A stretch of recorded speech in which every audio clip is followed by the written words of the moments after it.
All right, in this explainer, we're going to dig into something really cool. The hidden geometry of, well, getting good at stuff. I mean, we all feel it, right? But what does it actually look like on a graph? Yeah, we're talking about the science of learning curves. So, we all know the old saying, practice makes perfect. It's totally intuitive. The more you practice something, the better and faster you get at it. But here's the kicker. For more than 100 years, scientists have been arguing about the exact mathematical shape of that improvement. Is there some kind of universal code for learning? A single formula that describes it all?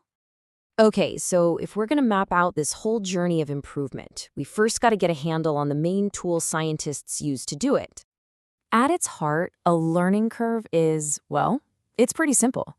It's just a graph that shows how your performance gets better over time or with more and more practice. Think of it like a predictive tool. It's trying to map out that whole journey from being a total beginner to becoming an expert. Now, for a really long time, there was one big theory that everyone thought had cracked the code. So let's meet the reigning champ in the world of learning curves. And this wasn't just some idea, it was the idea, the power law of learning. People saw it as a fundamental principle, you know? It basically says that we improve really fast right at the beginning, and then our progress kind of slows down over time, but in this very specific, predictable way. And this formula, this is what it all comes down to. Now, you don't need to be a math whiz to get this. The important part is just the shape it describes. It's a smooth, really elegant curve. People thought this one little equation was the secret recipe for learning.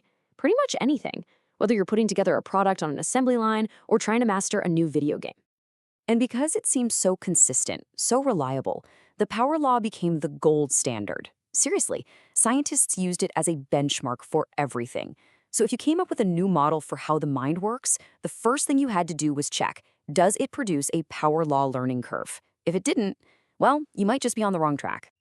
But then, a huge challenge popped up.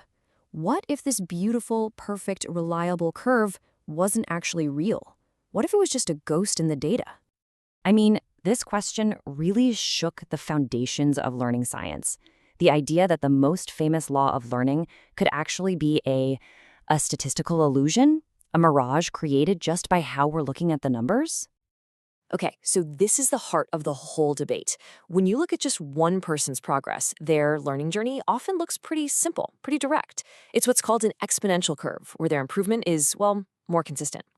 But here's the crazy part. When you take all those different individual journeys, some people learn fast, some learn slow, and you average them all together, that's when the smooth, perfect power curve just magically appears. So the key takeaway here, the crucial point, is that you can take a bunch of simple, individual learning curves, and just the act of averaging them together mathematically creates a totally different, much smoother shape. It's not that any single person is actually learning in that power law way. It's just that the group average happens to look like it does. And scientists actually have a name for this. They call it the artifactual power curve. It's an artifact, something that's created by the process of measuring, not something that's a true reflection of what's really happening for any single person. Okay, so this is a really fascinating scientific debate, for sure. But you're probably asking, so what? Why does this actually matter? What are the real-world stakes here? Well, it turns out that getting the right model is a huge deal. This isn't just some dusty academic argument. It actually affects how we design real-world systems and how we predict human behavior in really practical ways. Think about manufacturing, for example. Companies use these curves all the time to predict how fast their workers will be able to produce things. If their model is wrong, their whole inventory and planning system goes out the window. And it's not just that. These models are also used to understand things like worker fatigue, to predict how fast we forget stuff, and, like we said, to test big theories about how our minds work. So yeah, getting this shape right is absolutely critical. All right, so after this whole journey through curves and data, what can we actually say about the true shape of learning? Let's tie this all together. So the big takeaway is this. That perfect, elegant power law curve, the one we thought was a universal truth about learning, it's often just a statistical ghost. It's an illusion, plain and simple, created by mashing all the data together. It's not a true reflection of how you or I or any single person actually learns. The reality for each of us as individuals is probably a lot more straightforward. Our own personal progress probably isn't this big, sweeping curve. It's more likely a simpler, more direct exponential path toward getting good at something.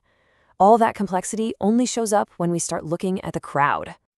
And this leaves us with a pretty fascinating final thought, right? If something as simple as just averaging data can create such a powerful, compelling illusion, it really makes you wonder about the bigger challenges. How can we ever be sure we're seeing the true, complex, beautiful reality of a single human mind, and not just the smooth, simple shadow that it casts on the data?